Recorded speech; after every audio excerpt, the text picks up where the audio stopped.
step a little bit backwards and question why we want or why EU wants renewables.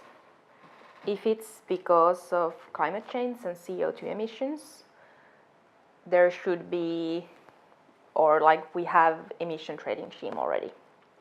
So if it's because of emissions, we should measure the emissions and limit the emissions via whatever. If it's emission trading, fine. If it's carbon tax, fine. But if CO2 emissions is what we want to limit, then we should focus on that. But if we then take another goal of renewables, it might go to a different directions. So I'm not sure if that is the best way to do. And then if we want to decrease the dependency of Russia or some other countries outside the EU, then if are renewables the right goal to do that? So I'm not sure if the goal for renewables it's like sub-optimizing, I would say. But of course, if you ask from like normal citizen, they might not understand the difference between renewables and how much emissions comes from different energy sources and so on.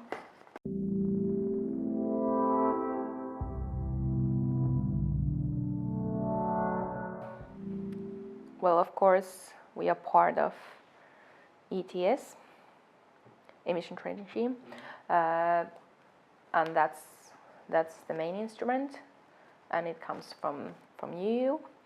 And then Finland has also some like national targets. Like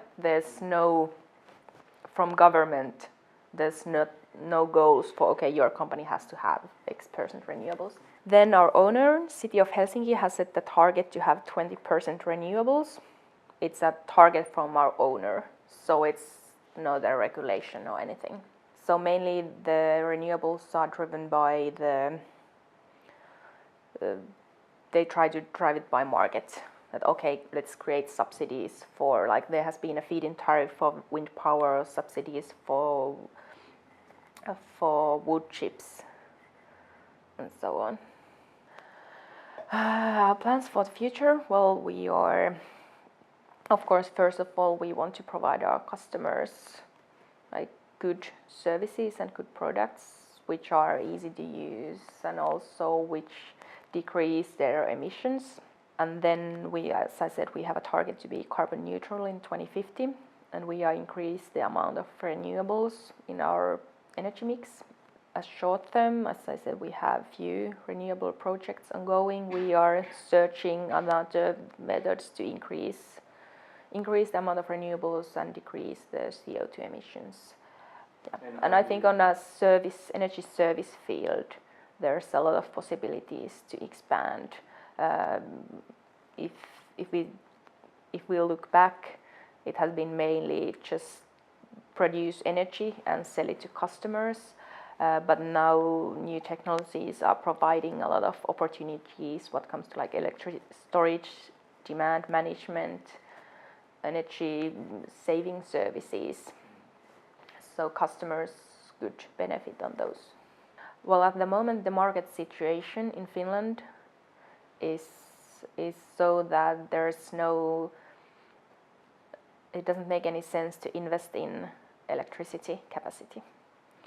So we are, as I said, we are shutting down one of our coal plants, and it's CHP plant, so it's producing heating and power. And we are replacing it. We are only replacing the heat part. So we are building renewable heating capacity, but no power capacity. So that's one like a market challenge, how to encourage the investments in power capacity. Also, when the amount of intermittent renewables, solar and wind increases, what happens to the market and how we can have the needed capacity also in the winter time. That's one challenge. Also, the increase of renewables is one challenge. We are investing in biomass, but the like social acceptance of biomass, there are a lot of biodiversity constraints. How's the regulation changing? It's a kind of, nobody knows.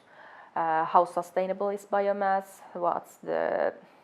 So it's kind of a little bit wait and see situation what comes to biomass.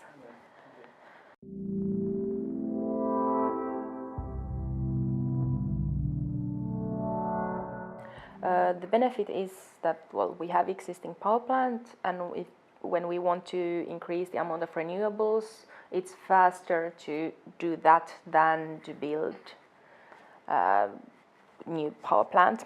It's quite small share we are using at the moment. The target is to have 5 to 7% biomass used in those two power plants, but at the moment it's less. We have been, last year on average, I think it was like 2 or 3%. It has some technical difficulties, and if you try to make dust out of wood, it's not that easy because the structure is different. So that's one challenge, because the power plants have been built for certain, like, specific quality of coal. Putting wood into there, it's not that easy, but it's doable. And of course, it's how much we change the power plant. More we do the modifications, more we can burn the biomass. I cannot say if it's possible to, of course everything is possible, but if it would be like economically doable wise, I don't know about that. And that's only one thing, what's the power plant and can it burn coal? But one challenge is that our coal power plants are located quite close to the city center, so they are like 1 to 3 kilometers from the city center. And if you compare wood pellets to coal, they take like 2-3 times more. They require 2-3 times more space than hard coal. And if you take wood chips, they require like 7-8 times more space. So we would need a lot of more storage space and a lot of more logistics to do that. So in a city center, that would be quite challenging.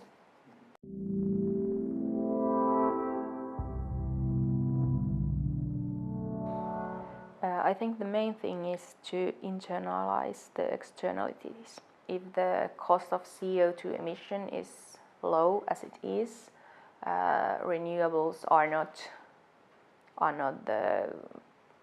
that profitable ones. And also, one thing is the whole life cycle of the energy source. If you could take that into account and create like truly sustainable solutions, that could be one. But now there's a lot of sub-optimizing from different reasons, so that creates barriers to low carbon energy sources.